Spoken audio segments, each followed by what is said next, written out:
Definition of Cartesian product. So let's move on to a new topic. As you recall from our previous discussion, we spent some time understanding what sets are, and remember, a set is simply a collection of unique, individual objects. Now, building on that foundation, we're going to explore a way to combine two of these sets. We're not going to just put all the elements together into one big set, but rather, we'll create a completely new set, and we call this new set the Cartesian product. Think of it as a way of pairing up elements from two different sets in a very specific way, which we'll detail in the coming slides. This idea of the Cartesian product isn't just a theoretical exercise, it's actually incredibly important. You'll encounter it again and again in more advanced math topics like coordinate geometry, where it forms the basis for plotting points on a graph, and also in probability, when we're calculating the possible outcomes of events. So, it's a really fundamental concept to grasp. We'll start by defining exactly what this Cartesian product is on the next slide. What is a Cartesian product? So let's dive deeper into what exactly this Cartesian product is. As we discussed on the previous slide, we're looking at a way to combine two sets. This slide formally defines how we do that. The Cartesian product of two sets, A and B, denoted by a cross B. Notice that cross is how we read the symbol, is the set of all possible ordered pairs where the first element of each pair comes from set A and the second element comes from set B. Now, what are these ordered pairs we keep mentioning? Well, an ordered pair is simply a pair of elements written in a specific order, and we usually write them inside parentheses. So, it looks like this. Open parenthesis, x, comma, y, close parenthesis. It's really important to understand that the order matters. This means that the ordered pair, x, y, is not the same as the ordered pair, y, x. They are different unless, of course, x and y happen to be the same value. Think of it like coordinates on a graph. The x-coordinate always comes first, and changing the order would give you a different point. Now let's look at the formal definition. You'll see this notation quite a bit in higher-level math, so it's good to get comfortable with it. We write, across B equals the set, curly braces indicate a set, remember. Of all ordered pairs, a B such that A is an element of A and B is an element of B. Let me break that down. The symbol is an element of is often represented by the symbol that looks like an epsilon, and we would say a belongs to a.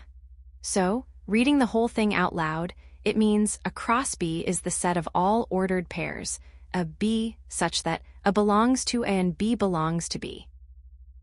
Essentially, we're creating a new set by taking every possible combination of one element from set A and one element from set B and arranging them as ordered pairs. We'll see how this works with some examples on the next few slides, which will really solidify the concept. Remember, this is foundational for things like coordinate geometry and probability, so understanding it now will be very helpful later on. Breaking down the concept. So now that we've defined what a Cartesian product is, let's really make sure we understand how to find it. This slide breaks down the process into manageable steps. First, and this might seem obvious, but it's important, identify the sets. You absolutely need two sets, which we're calling A and B. Remember, a set is just a collection of distinct objects. Next, take one element from set A. It doesn't matter which element you start with. Just pick any element that's inside set A. Now here's where the ordered pairs come in. Combine it with every element from set B. This means you take the element you just picked from A and pair it up with each and every element in set B, creating an ordered pair each time. Remember, an ordered pair is two elements written in a specific order like this. We say x, y, and the order matters. So if you have x, y, that's different from y, x, unless x and y happen to be the same. Once you've done that for the first element of A, repeat for every element in set A. That means you go back to step 2. Pick a different element from A, and again, combine it with every single element in set B. Keep doing this until you've gone through all the elements in set A. Finally, collect all the ordered pairs you've created. All those pairs, the result of combining each element of A with each element of B, form the Cartesian product, which we write as across B. This entire collection of ordered pairs is the set across B. We'll see this in action with some examples on the next slides, so don't worry if it doesn't click perfectly just yet. The key is to remember that we're systematically creating all possible pairings between the elements of the two sets. Example 1. Let's solidify our understanding of the Cartesian product with a concrete example. On this slide, we have two sets defined for us. Set A contains the elements 1 and 2, so A is equal to the set containing 1 and 2. And set B contains the elements A and B, so B is equal to the set containing A and B. Now, we want to find the Cartesian product of A and B, which we write as a cross B. Remember from the previous slides, this means we need to create all possible ordered pairs, taking the first element from A and the second element from B. Let's follow the steps we discussed earlier. First, we take the element 1 from set A. Now we combine this with every element in set B, so we pair 1 with A, giving us the ordered pair 1A. Remember, we write ordered pairs inside parentheses. Then we pair 1 with B, giving us the ordered pair 1B. Next, we take the second element from set A, which is 2. Again, we combine this with every element in set B, so we pair 2 with A, giving us the ordered pair 2A. And finally, we pair 2 with B, giving us the ordered pair 2B. Now we collect all these ordered pairs together to form the Cartesian product. Therefore, across B, that is, the set of all these ordered pairs, is equal to the set containing the ordered pairs 1A, 1B, 2A, and 2B. Keep in mind, the order within each pair matters. 1A is different from A1, and as we'll see on the next slide, it's important to make sure you don't miss any combinations when constructing your Cartesian product. This example should give you a clear idea of how to apply the definition we've been building up to. Example 2.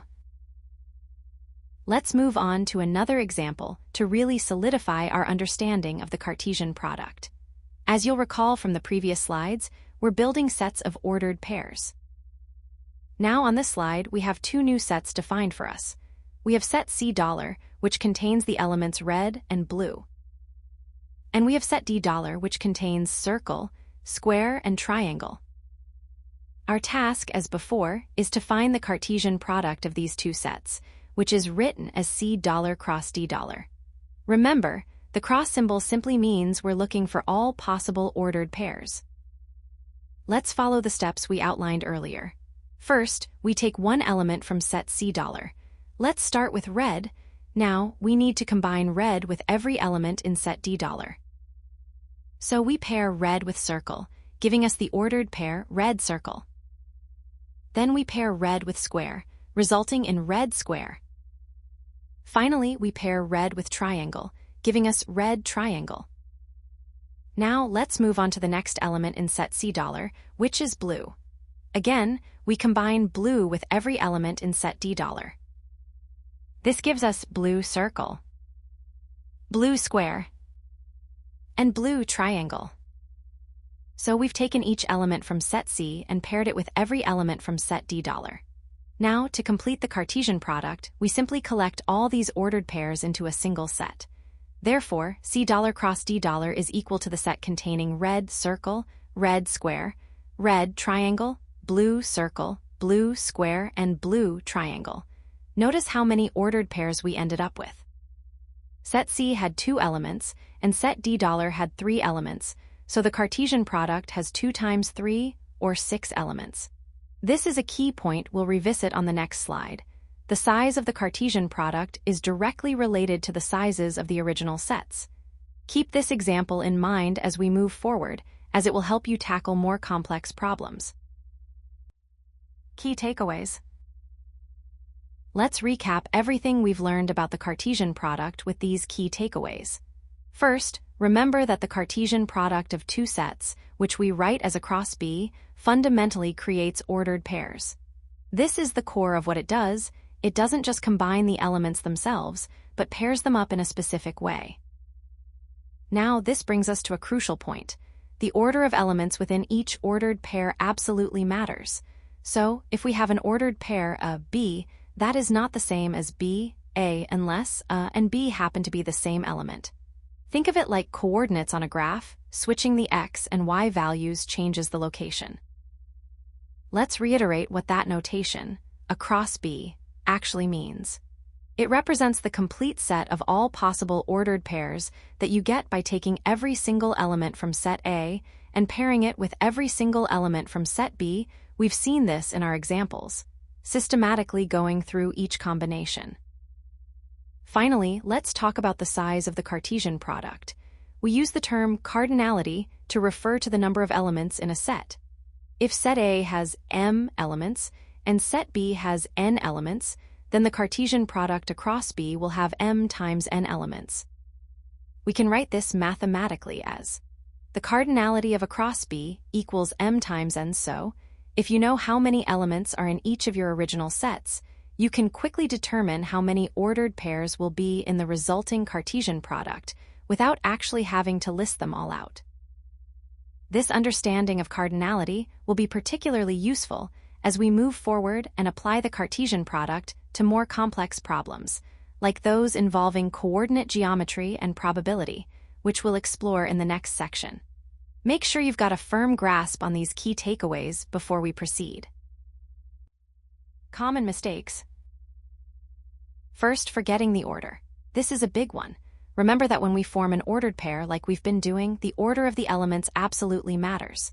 So, if we have A and B, the ordered pair of B, which we would read as a comma B, is not the same as B, which we'd read as B comma A. They represent different points, different combinations. Unless A and B happen to be the same value, they are distinct ordered pairs. Next, missing elements. This is a simple mistake, but easy to make. When you're constructing your Cartesian product, you must combine every single element from set A with every single element from set B. Don't skip any. If you do, you won't have the complete Cartesian product, and your answer will be incorrect. Think of it like a systematic process, a complete grid of all possible pairings. Now, let's talk about confusing with other set operations. It's easy to mix up the Cartesian product with things like the union or the intersection of sets. Remember, the union combines all the elements from both sets into one larger set. The intersection finds the common elements. The Cartesian product is different. It doesn't give you a set of elements, it gives you a set of ordered pairs. It's a fundamentally different operation. Finally, assuming commutativity. In many areas of math, like when you're adding or multiplying numbers, the order doesn't matter. We say those operations are commutative. But the Cartesian product is not commutative. This means that across B is generally not the same as B cross A. Think back to our examples. Unless set A is identical to set B, or one of them is an empty set, a set with nothing in it, then across B and B cross A will give you different results. So, always be mindful of the order of the sets when you're writing out the Cartesian product. So now we're moving on to some common pitfalls students often encounter when working with Cartesian products. This is really important to nail down before we move on to applying this concept in more complex scenarios, like coordinate geometry, as we discussed at the beginning. Let's go through these one by one. Voiceover. So those are the key mistakes to avoid. Make sure you understand these points, as they'll save you a lot of trouble as we continue to build on this concept.